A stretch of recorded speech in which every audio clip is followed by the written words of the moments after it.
애도와 다짐이 어우러진 추모 현장이었습니다. 지난 10일 별세한 고 이희호 여사가 김대중 전 대통령 곁에 안장돼 영면에 들어갔습니다.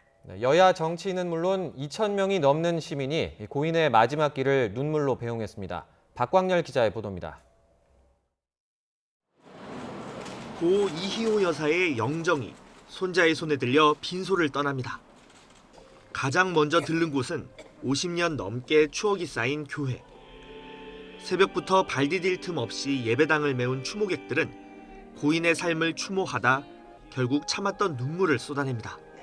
김대중 대통령의 행동하는 양심에 그 말씀에 울림이 컸던 것도 여사님의 흔들림 없는 양심의 소리와 민주주의와 인권을 향한 불굴의 의지가 더해졌기 때문이라고 생각을 합니다. 운구 행렬은 지난 1963년 김 전 대통령과 신혼살림을 차린 뒤 별세전까지 머물렀던 동교동 사저로 향했습니다. 사저 접견실에 놓인 김 전 대통령의 영정 옆에 이 여사의 영정이 나란히 놓였습니다. 공식 추모식은 서울 동작동 국립현충원에서 엄수됐습니다. 공동장례위원장인 이낙연 국무총리 등 각계 지도자와 시민 2천여 명이 참석해 고인의 마지막을 배웅했습니다. 어떤 외신은 노벨 평화상의 절반은 부인 몫이라고 논평했습니다. 저는 정권 교체의 절반도 여사님의 몫이었다고 생각합니다.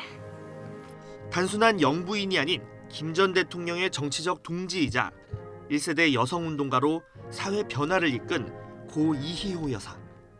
현충원 내 김 전 대통령의 묘를 개장해 새로 합장하는 방식으로 영원한 동지의 곁에서 영면에 들어갔습니다. YTN 박광열입니다. 네, 그리고 부부가 반세기 가까이 함께했던 사저. 현충원에 안장되기 전에 작별 인사를 위해서 동교동 사저에도 들렀습니다. 슬픔과 기쁨을 함께한 동교동 사저는 고인의 유지에 따라 대통령 기념관으로 꾸며질 예정입니다. 이경국 기자의 보도입니다. 새하얀 조화를 매단 고 이희호 여사의 운구 차량이 동교동 사저 앞으로 들어섭니다. 사저를 지키던 경찰들은 줄을 맞춰 고인에 대해 엄숙히 조의를 표합니다. 일생을 함께한 고 김대중 전 대통령의 곁으로 가기 전 마지막으로 들른 집. 아들과 손자 등 가족들이 침통함 속 마지막 길을 함께했습니다. 추억이 담긴 액자와 손때 묻은 가구 가득한 1층 응접실. 부부의 영정은 같은 의자에 나란히 놓였습니다. 자, 2층으로 모시겠습니다. 2층으로 올라가세요. 침실을 지나서 사저 바로 옆 김대중 도서관으로 향한 고인의 영정은 김 전 대통령과 마지막 인사를 나눴습니다. 지난 1963년부터 부부가 반세기 가까이 함께 지낸 동교동 사저.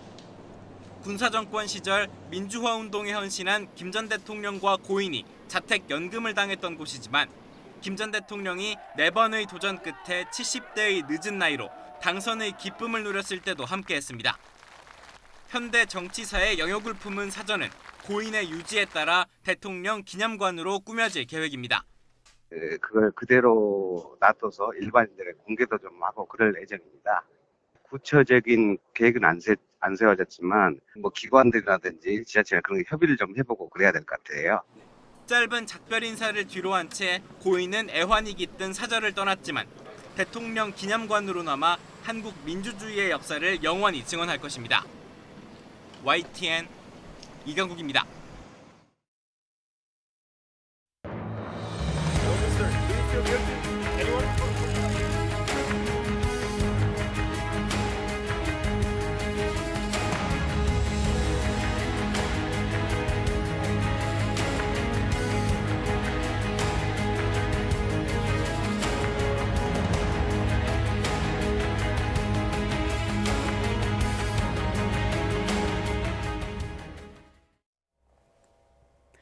네, 헝가리 유람선 침몰 사고 16일째 가해 선박 크루즈선 선장이 보석금을 내고 풀려났습니다. 네, 선장의 증거 인멸 정황에도 법원이 석방을 허가하면서 수사 차질 우려가 나오고 있습니다. 한동호 기자입니다.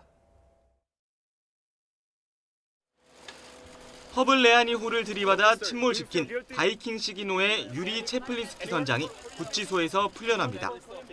종이로 얼굴을 가린 채 취재진의 질문엔 말없이 차량에 올라탑니다. Do you feel guilty? Anyone? 보석금으로 우리 돈 약 6천만 원을 내고 구속 12일 만에 풀려난 유리 선장은 전자발찌를 차고 부다페스트를 벗어나지 않아야 하며 일주일에 2차례 경찰 조사를 받아야 합니다. 헝가리 검찰도 법원의 보석 결정을 이해할 수 없다며 반발하고 있습니다. 선장은 사고 후 자신의 휴대전화 데이터를 모두 지워 증거인멸 정황이 있고 지난 4월에도 네덜란드에서 대형 충돌 사고를 낸 의혹까지 받고 있습니다.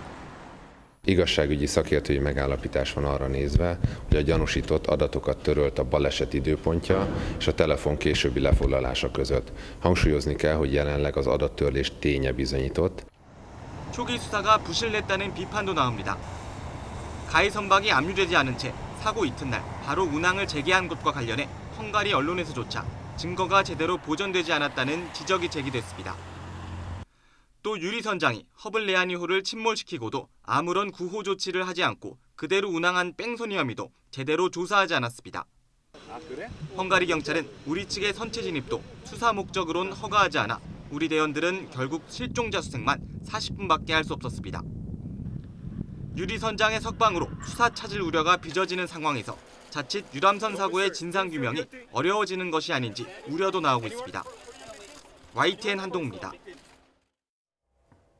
네, 물론 이 선장 석방에 대해서도 우려가 나오고 있지만 이 바이킹 시기노의 선사와 헝가리 정부의 유착 의혹까지 현지 언론을 통해서 제기됐습니다. 또 바이킹 시기노의 선장이 거물 변호사를 선임한 것에도 이 선박 회사가 관여한 것으로 알려졌습니다. 이동우 기자의 보도입니다. 이번 침몰 사고의 가해 선박인 바이킹 시기노는 별다른 압류 조치 없이 사고 발생 하루 만에 풀려나 상업 운항을 계속하고 있습니다. 유람선 허블 레아니호를 들이받으면서 긁힌 선명한 흔적도 깨끗이 지우고 새로 도색까지 했습니다. 바이킹 시기노의 유리 체플린스키 선장은 고속으로 석방됐으며 사고 직후 아무런 구호 조치도 하지 않고 그대로 운항했지만 뺑소니 혐의는 아직 적용되지도 않았습니다. 이 같은 부실 수사와 봐주기 수사의 배경에는 헝가리 정부와 크루즈 선사의 유착 의혹이 있다고 현지 언론들은 보도했습니다. 헝가리 언론은 바이킹 시기노를 보유한 스위스 선사 바이킹 크루즈와 헝가리 관광청이 공동 설립한 머허르트라는 회사가 부다페스트 다뉴브강의 선착장 70여 곳을 보유하면서 관리 감독한다고 전했습니다. 헝가리 관광청이 이 회사의 지분 51%를, 바이킹 크루즈가 49% 지분을 가지고 있다는 것입니다. 안전보다는 수익을 우선시하다가 이번 사고가 발생했다는 지적도 나오고 있습니다. 실제로 뉴욕타임즈는 헝가리 부다페스트시가 다뉴브강의 뱃길에 너무 많은 배가 한꺼번에 몰려 선박 사고 위험이 크다는 경고를 받고도 무시했다고 보도했습니다. 다뉴브강의 선박 통행량이 최근 15년 사이 2배 가까이 늘 정도로 뱃길 관광 사업이 황금알을 낳는 거위 역할을 하기에 사고 위험을 알고도 눈을 감았다는 것입니다. 한편 바이킹 크루즈는 가해 선박의 선장인 유리 체플린스키가 최근 사임한 두 변호사를 대신할 거물급 변호사를 선임하는데도 관여한 것으로 알려졌습니다.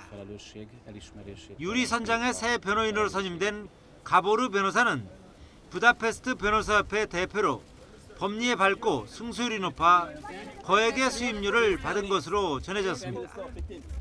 YTN 이동우입니다. 네, 선장 석방의 유착 의혹까지 수사 상황 먼저 보셨는데 이번엔 헝가리 현지로 가보도록 하겠습니다. 선박을 인양하긴 했지만 모든 실종자를 찾지 못한 상황이죠. 네, 아직 3분의 실종자가 남아있는데요. 우리 정부와 헝가리 정부는 이 남은 실종자 수색에 집중하고 있습니다. 현장 나가 있는 취재기자 연결해서 자세한 내용 들어보겠습니다. 홍성욱 기자. 네, 헝가리 부다페스트에 나와 있습니다. 네, 또 장소가 좀 바뀐 것 같은데 사고가 발생한 다뉴브 강가인가요? 네, 맞습니다. 저는 이 사고가 발생했던 헝가리 부다페스트 단유부 강변으로 다시 왔습니다. 지금 이곳에는 시민들이 희생자를 애도하기 위한 꽃과 촛불들이 이 사고 현장 인근을 지키고 있습니다. 그리고 사고가 정확히 발생했던 이 강 사고 지점에는 제 뒤로 보이는 것처럼 이 빨간색 부표만 덩그러니 남아 있습니다. 이 선박 인양을 위해 정박해 있던 바지선과 크레인선, 클라크, 아담 호두 모두 떠났습니다. 사고를 기억하는 건 저 빨간색 부표와 시민들이 남겨놓은 꽃들이 전부입니다. 사고 지점에서 인양된 선박은 채펠섬에서 우이페스트 지역으로 옮겨 최종 보관 중입니다. 경찰 통제하에 철저하게 외부인의 접근을 막고 있습니다. 헝가리 경찰이 사고 원인 규명을 위한 추가 정밀 조사를 예정할 계획입니다. 네, 헝가리 현지 시간은 오전 9시가 넘었는데 이 밤 사이에 실종자 발견 소식은 혹시 없었습니까? 네, 안타깝게도 추가 실종자 발견 소식은 전해지지 않고 있습니다. 현지 시각으로 이틀 전 한국인 60대 남성이 추가로 발견된 이후 추가로 실종자 발견 소식은 전해지지 않고 있습니다. 현재까지 남은 실종자는 모두 3명입니다. 선체 내부에서도 추가 발견된 실종자는 없었습니다. 이번 사고로 너무 많은 희생자가 발생했습니다. 현재까지 확인된 희생자는 모두 23명입니다. 아직 3명의 실종자를 찾지 못하고 있는데 발견이 되면 희생자는 모두 26명으로 기록될 예정입니다. 그렇군요. 자, 그리고 우리 정부가 이 마지막 한 명의 실종자도 남겨두지 않겠다라고 이제 공언을 해놓은 상황인데 오늘 수색 작업은 어떻게 계획이 잡혀 있습니까? 네, 말씀하신 대로 우리 정부 단 한 명의 실종자도 남겨두지 않겠다고 약속을 했습니다. 우리 구조대와 헝가리 구조대는 어제부터 집중적으로 강 하류를 수색을 하고 있습니다. 먼저 우리 구조대 5대의 보트에 2명씩 나눠 타고 그리고 전체 인원은 12명의 대원이 투입돼서 사고 현장 아래 그리고 하류 지역을 집중적으로 수색하고 있습니다. 더 넓은 지역은 헬기를 투입해서 수색을 하는데요. 헝가리 정부가 민간 수상 구조대에도 수상 수색을 요청한 상태입니다. 지금 다뉴브강 수위가 계속해서 내려가고 있습니다. 사고 지역에서 잠수사를 투입해 다시 집중 수색할 계획이고요. 특히 수위가 낮아지면서 드러난 하류 지역은 집중 수색을 하기로 했습니다. 유속이 아직도 굉장히 빨라 실종자가 하류로 더 멀리 떠내려갔을 가능성도 있는데요. 사고 지점에서 500km 정도 더 내려가면 세르비아와 루마니아 국경 지역입니다. 이곳에 아이언 게이트라는 댐이 있는데 과거 실종 사고에서 이곳에서 시신이 발견된 사례도 있습니다. 때문에 우리 정부와 헝가리 정부는 다뉴브강 주변 국가에 수색 요청을 미리 해놓은 상태입니다. 지금까지 헝가리 부다페스트에서 YTN 홍성욱입니다. 이 소속 그룹 아이콘의 전 멤버 BI의 마약 수사 무마 의혹을 받고 있죠. YG 엔터테인먼트 양현석 총괄 프로듀서가 모든 직책에서 물러나기로 했다는 속보가 조금 전 들어왔습니다. 공식 입장문을 통해서 YG 소속 연예인들과 그들을 사랑해주신 모든 팬분들에게 자신으로 인해 피해가 가는 상황은 없길 진심으로 바란다면서 오늘부로 YG의 모든 직책과 업무를 내려놓으려 한다고 밝혔습니다. 네, 그리고 하루빨리 YG가 안정화될 수 있는 게 진심으로 바라는 희망사항이라면서 현재 언론 보도와 이 구설의 사실관계는 조사 과정을 통해서 모든 진실이 밝혀질 것이다 이렇게 믿는다고도 덧붙였습니다. 그리고 앞서 양현석 프로듀서는 이 YG와 소속 연예인들을 사랑해 주시는 팬 여러분들께 또 너무나 미안하다면서 쏟아지는 비난에도 묵묵히 일하는 임직원 여러분들에게도 진심으로 죄송하다고 전하기도 했습니다. 그리고 입에 담기 수치스럽고 치욕적인 말들이 무분별하게 이 사실처럼 이야기되는 지금 상황에 대해서 인내심을 갖고 참아왔다면서 더 이상은 힘들 것 같다 이런 이야기도 했습니다. 네, 양현석 총괄 프로듀서가 YG 엔터테인먼트 모든 직책에서 물러나기로 했다는 속보 알려드렸습니다.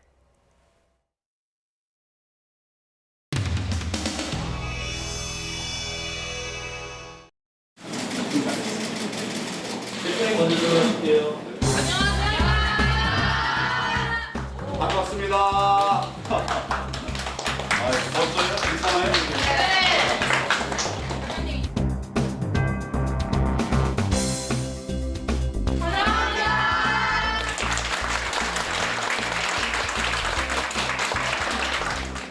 여기 제일 연세 많은 분이 누구예요? 여기는 다 고등학교 3학년. 그러니까 제일 나이 많은 분은 누구예요? 다 똑같아요. 네. 네. 그러면 기분 좋은 날이네. 그럼 어떻게 할까요?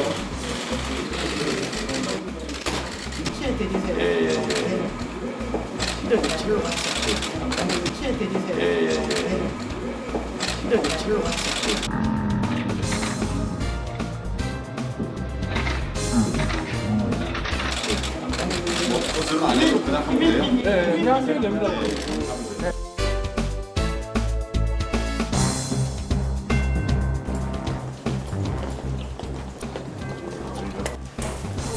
안녕하세요. 시험 안 봐요? 지금 뭐 하고 있었어요? 저희가 인공지능 개발하고 있거든요. 인공지능. 네, 인공지능으로 음성 합성하고 음성 인식 개발하고 음성을 뭘로 변하는? 음성을 인식한 다음에 그걸 이제 내 목소리가 아니라 다른 사람 목소리로 합성해내는. 이런 목소리를 트럼프 대통령 목소리로 바꿀 수가 있어요. 그 목소리를? 네. 내 목소리도 바꿀 수 있어요? 네, 바꿀 수 있어요. 내 목소리를 여자 목소리를 바꿀 수 있어요? 고르시면 그래? 여기서 어떤 사람 목소리를 원하시는지. 뭐 이왕이면 여자 얘기 나왔으니까 이 사람 말고 힐러를 해볼까요? 이게 영어 발음인지. 영어로 해야 돼요? 네, 영어로. I love you, 힐러리. 이게 지금 잡음이 많이 들어가면 안 되거든요. 다시 한번 해주세요. I love you, 힐러리. 비슷해졌네. 어쨌거나 내 목소리는 아니네. 네. 그래요. 고르시면. 그래? 여기서 어떤 사람 목소리를 원하시는지. 뭐 이왕이면 여자 얘기 나왔으니까 이 사람 말고. 이 사람 말고.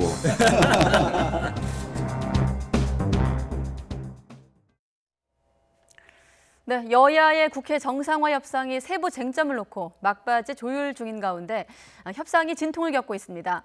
더불어민주당과 바른미래당은 더는 기다릴 수 없다며 주말까지 협상이 합의에 이르지 못할 경우 한국당을 빼고 국회를 열겠다고 강조한 상황입니다. 국회로 가보겠습니다. 차정윤 기자.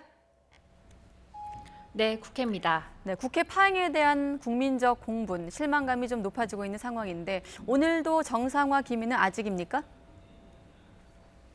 네, 국회 정상화 협상의 담판을 위한 여야 3당 원내대표의 회동 소식은 아직 없어 쉽지 않을 전망입니다. 앞서 더불어민주당 이인영 원내대표와 자유한국당 나경원 원내대표는 오늘 오전 진행된 고 이희호 여사의 사회장 추모식에 나란히 참석했지만 공식 회동은 아직 없습니다. 더불어민주당과 한국당 원내 핵심 관계자는 오늘 협상안이 타결되기는 사실상 어렵다고 입을 모으고 있는데요. 현재까지 많은 이견이 좁혀졌지만 최근 한국당에서 정부의 경제 정책을 비판하는 경제청문회 개최를 요구하고 나서면서 최종 합의안 도출까지는 난항이 예상됩니다. 민주당 박찬대 원내대변인은 오늘 오후 기자들과 만나 오늘 원내대표 간 회동이 이뤄질 가능성이 있지만 안 되더라도 일요일까지는 계속 협상에 주력할 것이라고 말했습니다. 그러면서 현재 협상 단계에서 가장 중요한 결정은 각 원내대표에게 달렸다며 원내대표 간에는 수시로 만나고 전화통화를 하며 물밑 협상을 이어가고 있다고 설명했습니다. 이런 가운데 중재자를 자처한 바른미래당 오신환 원내대표는 어제에 이어 오늘 아침 최고위원회에서도 이번 주말이 마지노선이라며 최후 통첩을 날렸습니다. 오늘과 내일 협상 타결을 위해 노력하겠지만 만약 타결이 무산되면 다음 주에는 어떤 식으로든 국회 문을 열겠다고 강조했습니다. 직접 들어보시겠습니다. 오늘과 내일 최선을 다해서 협상 타결을 위해 노력해 보겠지만 끝내 민주당과 자유한국당이 두 거대 양당이 대립으로 협상 타결이 무산되면 독자적으로 국회 문을 여는 방안을 추진할 수밖에 없다는 것을 다시 한번 확인합니다. 네, 현재 국회 본회의장 앞에는 민주평화당 의원들과 정의당 윤소아 원내대표가 한국당을 빼고서라도 국회 문을 열자며 릴레이 농성을 이어가고 있습니다. 오늘 여야 3당 원내대표의 극적인 합의를 기대했지만 별다른 진척이 없어 국회 정상화 분수령은 주말로 넘어갈 가능성이 높아 보입니다. 지금까지 국회에서 전해드렸습니다.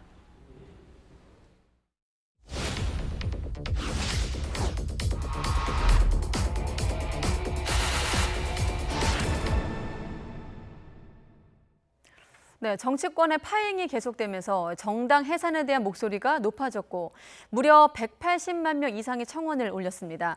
그런데 여기에 대해서 선거로 평가하라는 청와대 답변이 나오면서 선거 개입 공방까지 벌어졌습니다.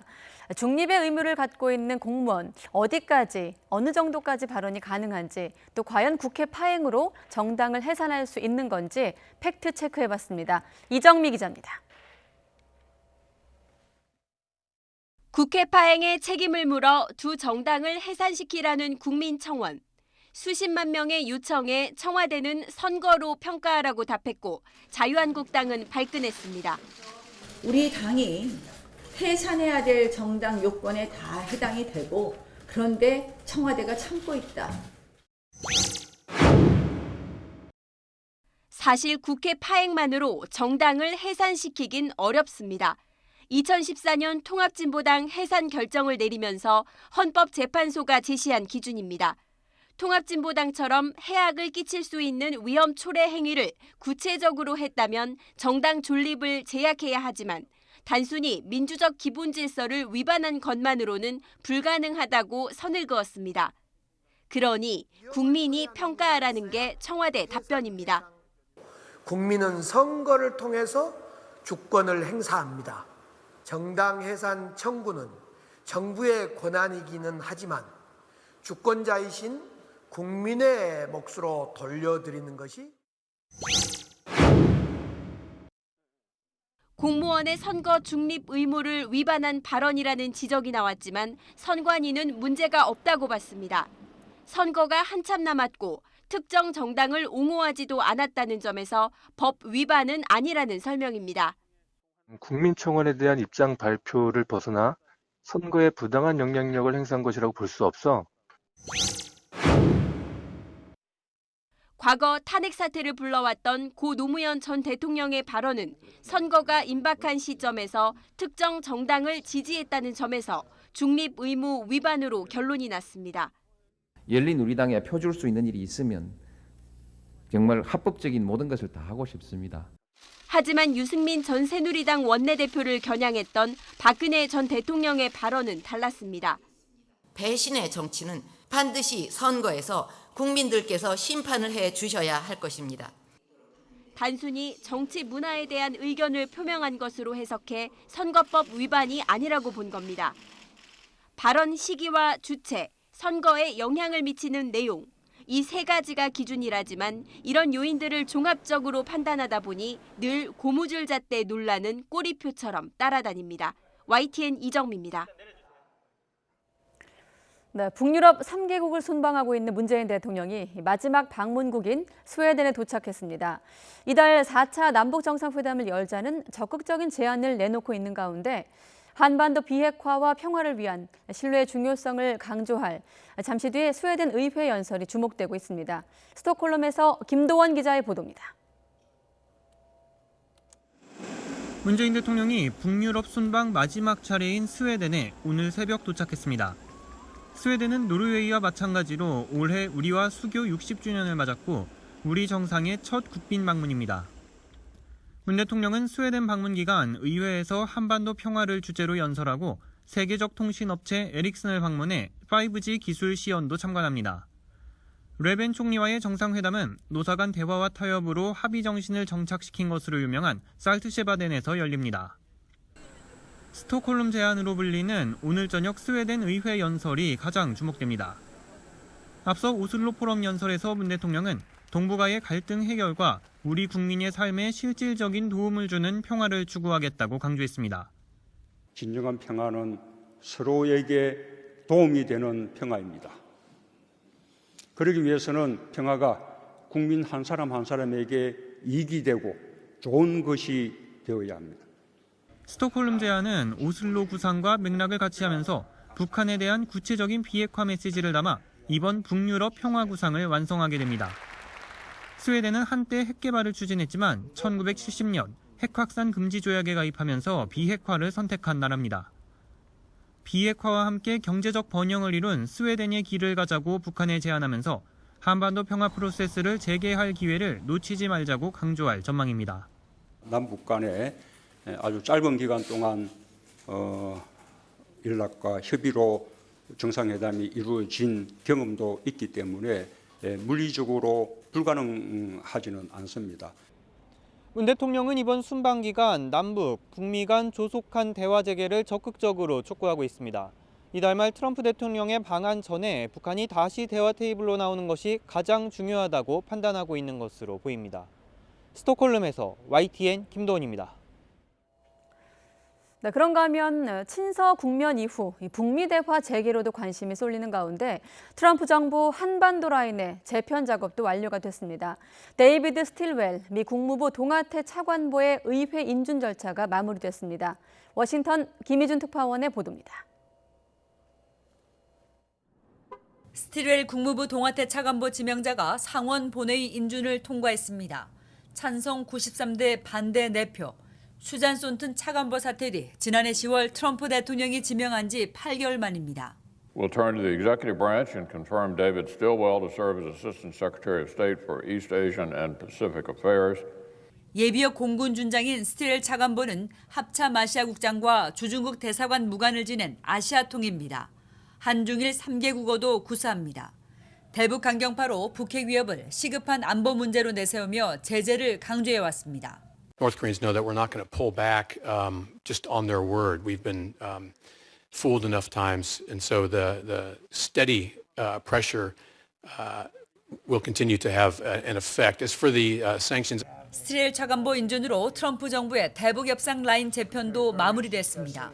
국무부는 폼페이오 장관과 스틸웰 차관보, 비건 특별대표 등이 백악관은 볼턴 국가안보보좌관 아래 포틴저와 후커 보좌관이 한반도 실무를 이어갑니다. 슈라이버 국방부 동아태 차관보는 스틸웰, 포틴저와 함께 한반도 정책 실무 삼각축으로 꼽힙니다. 대북 대중강경파 포진으로 비핵화 협상과 미중 무역 협상 모두 쉽지 않은 길을 예고해왔습니다. 다만 최종 결정에 열쇠를 진 트럼프 대통령이 친서 외교 가동으로 불씨가 살아난 3차 북미 정상회담을 어떻게 성사시켜 나갈지 주목됩니다. 워싱턴에서 YTN 김유진입니다. 홍콩에서 중국이나 마카오 등지로 범죄인 인도를 가능하도록 하는 법 개정을 두고 시민과 홍콩 당국의 갈등이 이어지고 있습니다. 이른바 송환법에 반대하는 홍콩 시민들이 이번 주말 다시 100만 명 규모의 대규모 집회에 나설 것으로 보이는데요. 베이징 특파원 연결해서 관련 내용 들어보겠습니다. 강성웅 특파원. 네, 베이징입니다. 네, 먼저 지금 홍콩의 분위기 어떤지 전해주시죠. 네, 오늘은 별다른 일정은 없고요. 홍콩 입법회 주변에 학생들을 중심으로 모여서 상황에 대비하는 모습입니다. 홍콩 당국은 오늘 입법회와 행정청 청사 주변에 바리케이드를 치고 시민들의 접근을 막았습니다. 그리고 신분증이 있는 직원들만 드나들게 하는 상황입니다. 시민단체들은 오늘은 당국이 이 법안 심의를 강행하지 않을 것으로 보이는 것 같습니다. 홍콩 제야단체와 야당은 당국이 이른바 송환법을 폐기할 때까지 싸우겠다는 입장입니다. 때문에 겉으로는 평온하지만 홍콩에는 여전히 긴장이 감돌고 있습니다.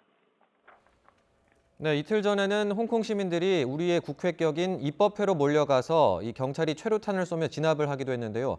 홍콩 정부의 이 강경한 입장은 변함이 없는 거죠? 그렇습니다. 캐리람 행정장관은 시민들의 시위를 노골적으로 조직된 폭동이라고 규정했는데요. 또 일부 시위대가 경찰에 돌을 던지고 공공건물을 파괴했다고 지적하면서 강경 진압 방침을 밝혔습니다. 이른바 송환법 추진을 강행하겠다는 기존 입장에도 별다른 변화는 아직 보이지 않고 있습니다. 홍콩 경찰은 지난 수요일 시위 당시에 최루탄과 고무탄 그리고 물대포까지 동원해서 진압을 했습니다. 이 과정에서 80여 명이 다쳤고 이 가운데 2명은 상태가 심각하다고 외신들은 전하고 있습니다. 홍콩 경찰은 또 시위와 관련해서 11명을 체포해서 조사하고 있다 이렇게 밝혔습니다. 네, 중국은 홍콩 정부를 강력하게 지지하고 있는 상황인데 혹시 직접 개입할 가능성도 있습니까? 네, 아직 그런 상황은 아닌 것 같습니다. 홍콩에는 경찰이 2만 9천여 명이 있는데 어제 홍콩 경찰청장도 아직 중국 인민해방군의 도움을 받을 필요는 없다 이렇게 잘라 말했습니다. 중국은 그러나 홍콩의 중앙정부로서 강도 높은 대응을 홍콩 당국에 주문하고 있습니다. 경상 외교부 대변인은 홍콩에서의 시위는 조직적 폭동이라면서 홍콩 특별행정구가 법에 따라서 처리하는 것을 지지한다 이렇게 밝혔습니다. 시위 참여 시민들을 엄벌하라는 요구입니다. 오늘도 경상 대변인은 조금 전에 홍콩 정부의 송환법 추진을 지지한다 이렇게 거듭 밝혔고요. 또 미국과 영국, 독일 등이 홍콩의 송환법 강행에 우려를 나타내는 것에 대해서 어제에 이어서 오늘 또다시 내정 간섭을 중단하라 이렇게 일축했습니다. 네, 그리고 이번 주말에는 다시 100만 명이 모이는 대규모 집회가 예고돼 있다고 하는데 홍콩 당국이 이 집회 자체를 막지는 않겠죠? 네, 평화 행진 방식이어서 예정대로 진행될 것 같습니다. 지난 9일에도 주최 측 추산으로 103만 명이 참가한 평화 시위가 열렸는데 이번에도 같은 단체가 주최하는 겁니다. 이 제야단체 연합기구 민간인권전선은 이번 일요일에 범죄인 인도 법안의 철회, 또 경찰의 과잉 진압에 대한 사과, 또 캐리람 홍콩 행정장관의 사퇴 등을 촉구하는 행진에 나서겠다고 예고했습니다. 주최 측은 이번 집회를 검은 대행진 이렇게 부르고 16일 일요일 오후 2시 반에 검은 옷을 입고 빅토리아 공원에 모여서 정부 청사까지 행진할 것이다 라고 밝혔습니다. 제야단체들은 또 홍콩 입법회가 오는 17일 그러니까 월요일에 법안 2차 심의를 다시 강행할 수 있다고 보고 입법회 주변에서 시위를 벌일 예정이어서 또다시 충돌이 우려됩니다. 네, 상황이 이렇다 보니까 홍콩 입법회가 이 송환법의 법안 심의를 늦출 수도 있다 이런 얘기가 나온다고요? 네, 그렇습니다. 홍콩 시민들의 저항이 예상외로 거세자 입법회의 친중파 의원들이 법안 심의를 다음 달 초로 연기할 가능성이 있다. 이렇게 홍콩의 사우스 차이나 모닝 포스트 신문이 보도했습니다. 여기다 중국 정부도 홍콩 시민들의 시위가 자칫 타이완 대선의 민진당 후보인 이 독립 성향의 차이잉원 현 총통에게 유리한 분위기를 만들어줄 수 있다. 이런 우려를 하고 있다고 이 신문은 분석했습니다. 홍콩 언론은 만약 심의가 늦어져서 다음 달 초순까지도 법안이 통과가 되지 않는다면 가을 회기로 넘어갈 수도 있다 이렇게 예상했습니다. 하지만 아직 홍콩 정부나 입법회의 입장 변화는 공식적으로 확인되지 않고 있는 상황입니다. 지금까지 베이징에서 YTN 강성웅입니다. 어제 오만해를 지나던 대형 유조선 2척이 공격을 받는 일이 있었습니다. 공격을 받은 해역이 전 세계 원유 제품의 상당수가 오가는 길목이라서 국제 유가에도 영향을 미쳤는데요. 미국이 이번 공격의 배후로 이란을 지목하고 나서면서 걸프 지역의 긴장감이 고조되고 있습니다. 박희천 기자의 보도입니다. 걸프 해역과 이어지는 오만해. 노르웨이 선사 소유의 대형 유조선 오른쪽 선체 중간에서 시뻘건 불길과 함께 검은 연기가 치솟고 있습니다. 무언가에 의해 공격을 받은 겁니다.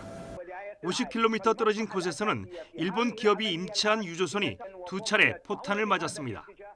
유조선 2척에 탄 선원 44명은 배를 버리고 긴급 탈출했습니다. 공격 주체나 배후는 아직 밝혀지지 않았습니다.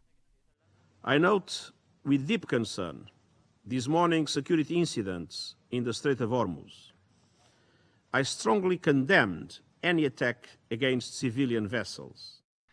세계 최대 해운 전문지 트레이드 윈즈는 노르웨이 선사의 유조선 한 척이 오만해에서 어뢰 공격을 받았다고 보도했습니다. 어뢰 공격이 사실이라면 해적이 아닌 국가 차원의 군사 행동일 가능성이 큽니다. 당장 이란에 의심의 눈길이 쏠렸습니다. It is the assessment of the United States government that the Islamic Republic of Iran is responsible for the attacks that occurred in the Gulf of Oman today. 이란은 즉각 연루설을 부인하면서 이번 공격은 중동의 불안을 조성하려는 정치적 공작이라고 주장했습니다. 한 달 전 유조선 4척이 연쇄 공격받은 데 이어 더 강력해진 유조선 공격이 이어지면서 미국과 이란 사이에 긴장이 더욱 고조될 전망입니다. 국제 유가도 폭등했습니다. 전날 폭락했던 영국의 브렌트유와 미국의 서부 텍사스산 원유는 장중 내내 급등세를 보였습니다. YTN 박희천입니다. 네, 이번 사건의 배후로 이란을 지목한 미군 당국은 관련 동영상을 공개하기도 했습니다.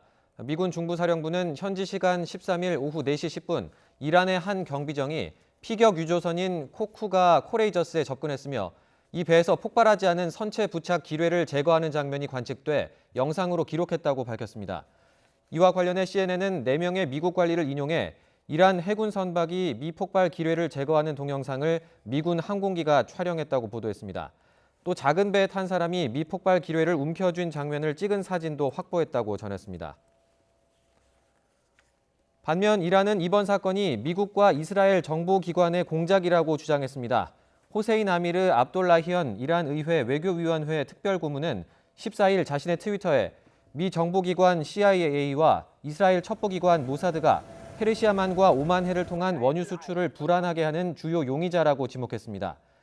이란은 미국이 이란에 대한 군사 행동의 명분을 쌓으려고 호르무즈 해협과 가까운 오만해에서 유조선을 골라 공격하는 자작극을 벌였다고 주장하고 있습니다. 이번에 공격을 받은 유조선 가운데 한 척은 이 근처를 지나던 현대상선 소속 현대두바이호가 구조했습니다. 선원 전원을 구조했는데 당시 상황이 어땠는지 현대상선 측의 설명 직접 들어보겠습니다. 출항해서 아부다비 향으로 화물을 가역하기 위해서 가고 있던 중이었고요. 그때 그 폭발음을 3회 들었습니다. 한 10분 후에 긴급 구조 조난 신호를 본선으로부터 받았고요. 거기에 긴급하게 대응을 해서 전속력으로 사고 선박 조난자들을 구조하기 위해서 간 상황이었습니다. 어떤 재난이 발생됐을 때 상시적으로 저희가 훈련을 평소에 하고 있습니다. 긴급 재난 신호가 있을 때는 즉각 구조에 임하도록 평소 훈련을 했고요. 그런 부분이 이번 구조에 적기에 짧은 시간 안에 전 선원을 안전하게 구조했다고 생각이 됩니다. 우선은 심적인 안정을 취하게 한 다음에 이란 쪽 해군의 레스큐 보트가 또 연락이 왔고요. 그래서 그 선원들은 노르웨이 선원 23명은 안전하게 레스큐 보트로 이송을 시켜서 인계를 하였습니다. 사람으로 붐비는 전동차 안에서 여고생을 성추행한 남성이 시민의 도움으로 붙잡히는 일이 일본에서 있었습니다. 정신없이 도망치던 이 성추행범이 누군가의 다리에 걸려 넘어지는 영상이 화제인데요. 도쿄에서 황보현 특파원의 보도입니다. 도망치지 말라고 소리치는 여성. 양복을 입은 젊은 남성은 다른 사람들 사이로 정신없이 달립니다. 다음 순간 에스컬레이터 코앞에서 남성이 우당탕 고꾸라집니다. 양복 차림의 다른 남성이 살짝 발을 걸어 넘어뜨린 겁니다. 그 뒤로 여고생 2명이 필사적으로 쫓아갑니다. 이때 출동한 영무원들이 남성을 붙잡아 경찰에 넘겼습니다. 30대 직장인으로 밝혀진 이 남성은 전동차 안에서 여고생을 여러 차례 성추행한 것으로 밝혀졌습니다. 참지 못한 여고생이 전동차가 선 뒤 동료와 함께 이 남성을 끌어내리자 주랭랑치다 붙잡힌 겁니다.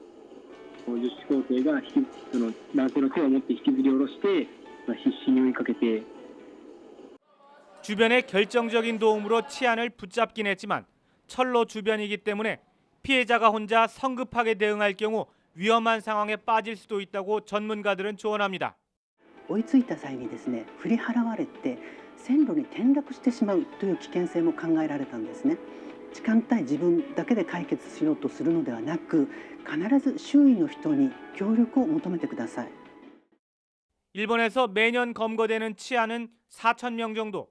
하지만 성범죄 특성상 피해자가 그냥 참고 넘어가거나 신고를 해도 많은 인파에 묻혀 검거가 쉽지 않아 실제 일어나는 치안 범죄는 훨씬 많을 것으로 추정됩니다. 도쿄에서 YTN 황보현입니다. 네, 전 남편을 살해하고 시신을 유기한 혐의로 구속이 된 고유정에 대한 검찰 수사가 본격화되고 있는 가운데 여기에 이 재혼한 현 남편이 석 달 전 사망한 자신의 아들을 고유정이 살해했는지 수사를 해달라고 고소장을 제출했습니다. 취재기자 연결해서 수사 속보 들어보겠습니다. 이성우 기자. 네, 전국부입니다. 자, 그러니까 현 남편이 자신의 아들의 사망 사건을 수사해달라고 요구를 한 거네요. 네, 고유정의 현 남편이 자신의 아들 사망 사건과 관련해 고유정이 살해했는지 수사해달라는 고소장을 제주지검에 어제 제출했습니다. 고소장에는 고유정이 자신의 아들을 살해한 것으로 의심되는 정황이 많다는 취지의 내용이 담긴 것으로 알려졌습니다. 하지만 고 씨가 의붓아들을 살해했다는 명확한 증거는 제시하지 못한 것으로 전해졌습니다. 고유정은 전 남편과 2017년 이혼한 뒤 현재 남편과 재혼해 충북 청주에서 생활해 왔습니다. 재혼한 남편에게는 4살 난 아들이 있었는데요.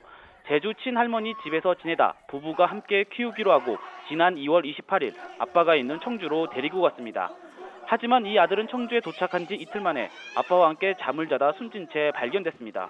국가수 부검 결과 외상이나 약물은 검출되지 않았지만 질식사로 추정된다는 소견이 나왔습니다. 한편 고 씨가 현 남편에게 수면제를 먹이고 우부다들을 살해했다는 의혹과 관련해 경찰은 국립과학수사연구원 조사 결과 현 남편에게서 수면제인 졸피뎀 성분은 검출되지 않았다고 밝혔습니다. 4살짜리 아들 할머니 집에 있다가 아빠랑 지내기로 시작한 지 이틀 만에 그런 일을 당한 거군요. 자, 그런데 고유정이 의붓아들 장례식에 참석도 하지 않았고 또 여기다가 수사 앞두고 다친 손에 대한 증거 보존 신청도 냈다고 하던데 무슨 얘기입니까? 네, 의붓아들은 사망 직후 제주로 옮겨져 장례가 치러졌습니다. 하지만 고유정은 장례식에 참석하지 않은 것으로 알려졌습니다. 이 문제로 재혼한 남편과 다툰 것으로 알려졌는데요.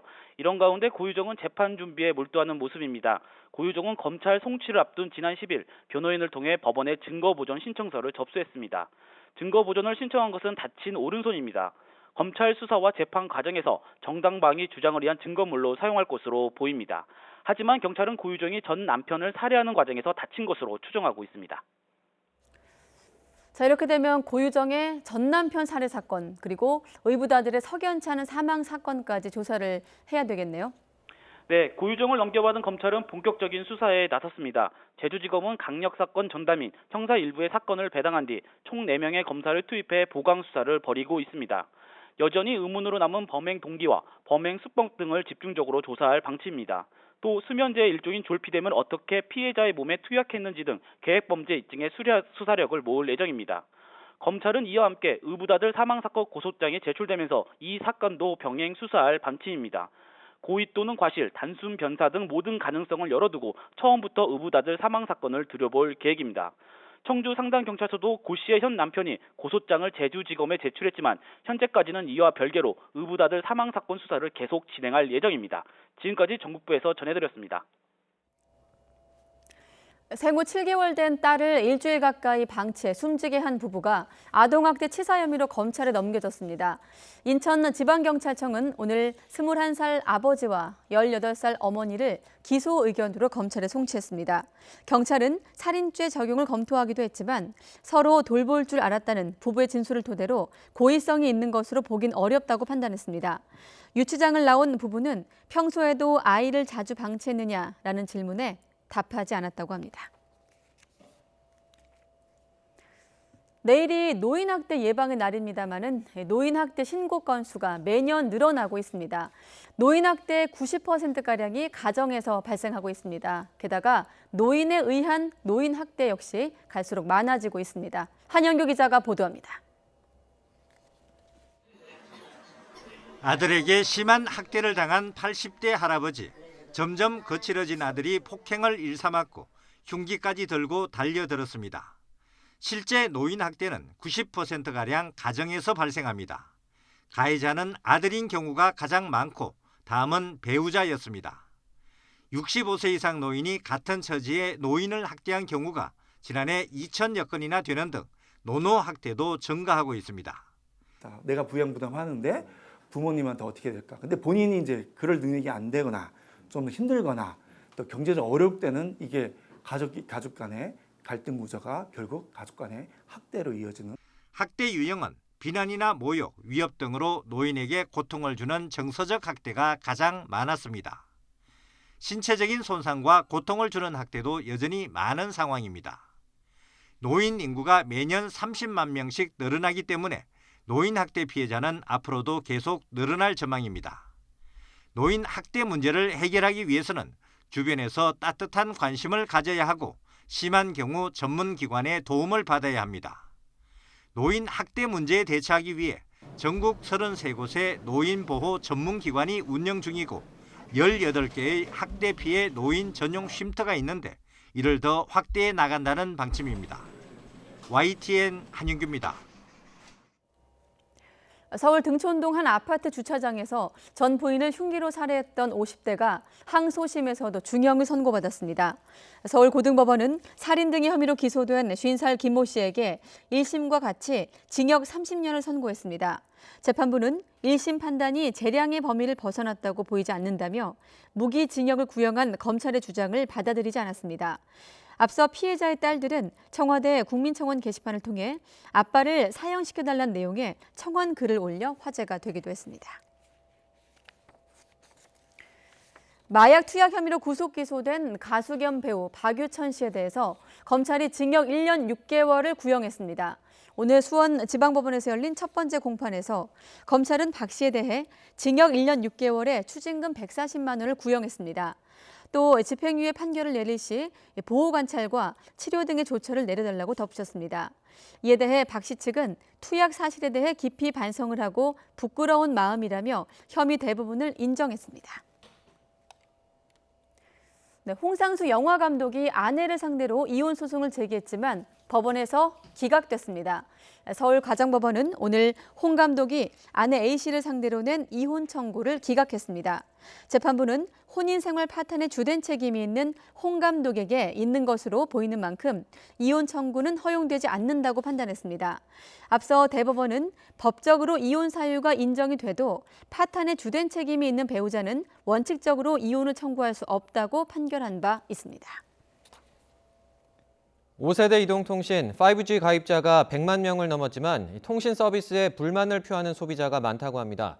속도가 느리거나 자주 끊긴다는 건데요. 이럴 거면 통신 요금이라도 낮추라는 비판까지 나옵니다. 이성규 기자의 보도입니다. 지난 4월 5G 서비스가 개시됐지만 서비스 상태 불량 민원이 끊이질 않고 있습니다. 핵심은 잦은 끊긴 현상과 통신 속도가 4G와 별반 차이가 없다는 겁니다. 이는 5G 기지국 부족 때문으로 풀이됩니다. 현재 5G 기지국 수는 6만여 국으로 정부 기준 45만 국의 13% 수준에 불과합니다. 이마저도 85% 정도는 수도권에 집중돼 지방은 사실상 5G 서비스가 불가능한 실정입니다. 여기에 더해 5G에 걸맞은 콘텐츠가 부족한 점도 소비자의 원성을 사고 있습니다. 결국 무늬만 5G라는 비판 속에 최대 13만 원에 달하는 통신비를 낮춰야 한다는 비판마저 나오고 있습니다. 5G만 구축하는 거 초기 어떤 투자비는 많이 들어간 거는 인정을 합니다만은 그런 현재와 같이 이제 통신 품질 불량이라든가 콘텐츠 부재 문제라든가 이렇게 해서 외형만 5G 서비스를 한다면은 여기에 걸맞게 그럼 이동통신 요금도 인하해 주는 것이 바람직하죠. 충분한 5G망이 확보되고 양질의 콘텐츠가 제공되면 그에 맞춰 요금을 조정하는 방안을 고려해봄직하다는 겁니다. 세계 최초라는 타이틀을 거머쥐기 위해 졸속으로 추진됐다는 비판을 받고 있는 5G 서비스.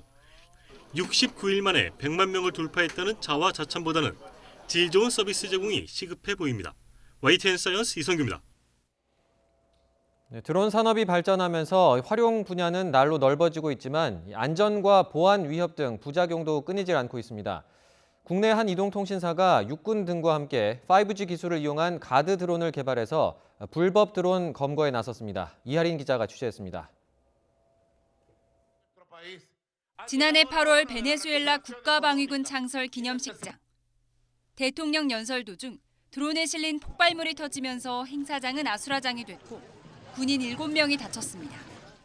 12월에는 영국 게트윅 공항에 드론이 무단 진입해 공항이 임시 폐쇄되고 비행 수백 건이 취소되기도 했습니다.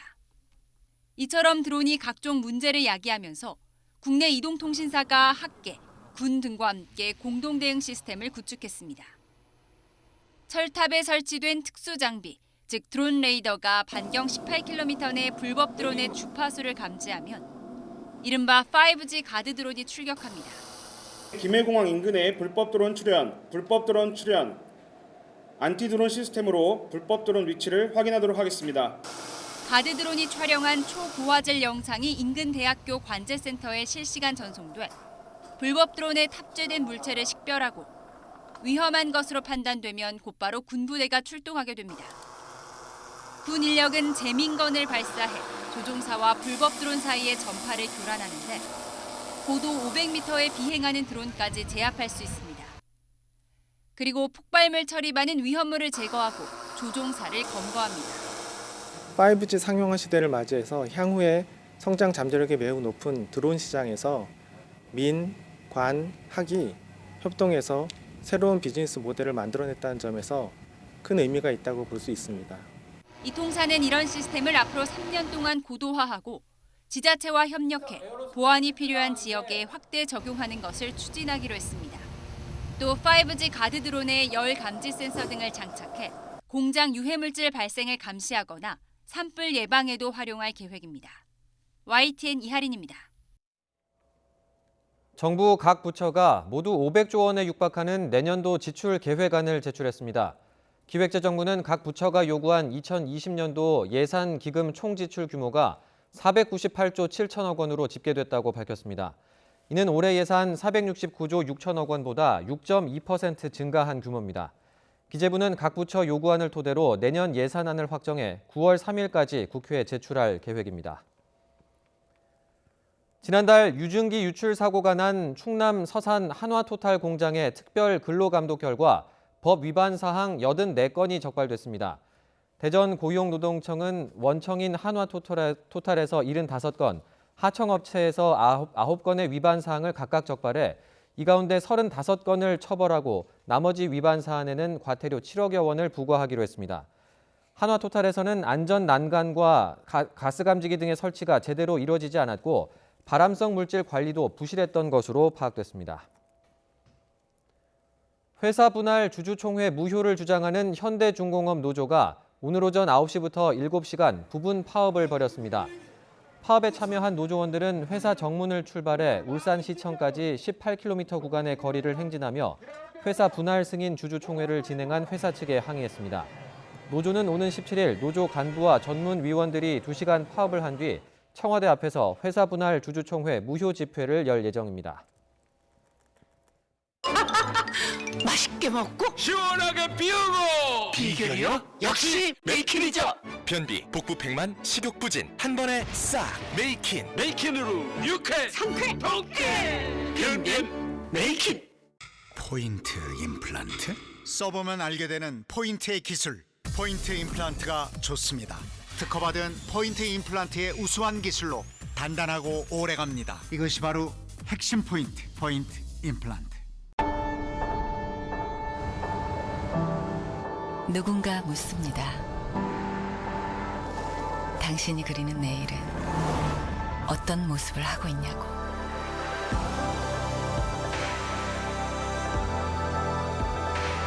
상상이 현실이 되는 공간을 만들어갑니다.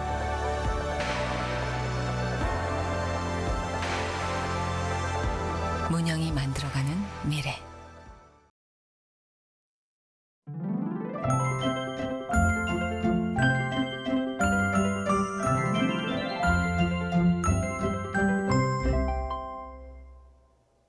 서울은 맑은 날씨가 이어지고 있지만 퇴근길 우산이 필요한 지역이 있습니다. 현재 강원 영서와 남부 그리고 제주도에는 비가 내리고 있는데요. 오늘 밤까지 이 지역에는 5에서 40mm의 비가 내리겠습니다. 주말인 내일은 하늘이 점차 흐려지겠고요. 중부와 영남 곳곳에 비가 내리겠습니다. 흐리고 비가 내리면서 기온은 오늘보다 내려가겠습니다. 내일 서울의 낮 기온은 27도로 오늘보다 조금 더 낮겠습니다. 내일 낮부터 밤 사이 수도권과 강원, 충북 북부와 영남에는 비가 내리겠습니다. 예상되는 비의 양은 강원 영동 지역의 최고 60mm, 그 밖의 지역은 5에서 40mm입니다. 돌풍과 벼락을 동반하겠고요. 강원 영서와 경북 내륙에는 우박이 떨어지는 곳이 있겠습니다. 시설물 관리와 안전사고에 주의하셔야겠습니다. 내일 낮 기온은 오늘보다 조금 낮겠습니다. 서울 낮 기온 27도, 광주 26도, 대구 28도, 부산은 25도로 예상됩니다. 20세 이하 월드컵 결승전 거리 응원이 펼쳐지는 수도권은 내일 밤부터 모레 새벽 사이 구름만 많은 날씨가 이어지겠습니다. 기온은 17도에서 22도 사이를 보이며 선선해서 거리 응원의 날씨로 인한 큰 지장은 없겠습니다. 지금까지 날씨 정보였습니다. 네, 이란에 대한 경제 제재 복원 등으로 가뜩이나 미국과 이란 간의 긴장 국면에서 유조선 피격까지 발생하면서 두 나라 갈등이 격화하고 있습니다. 잠시 뒤 중동 문제 전문가와 진단해 보겠습니다.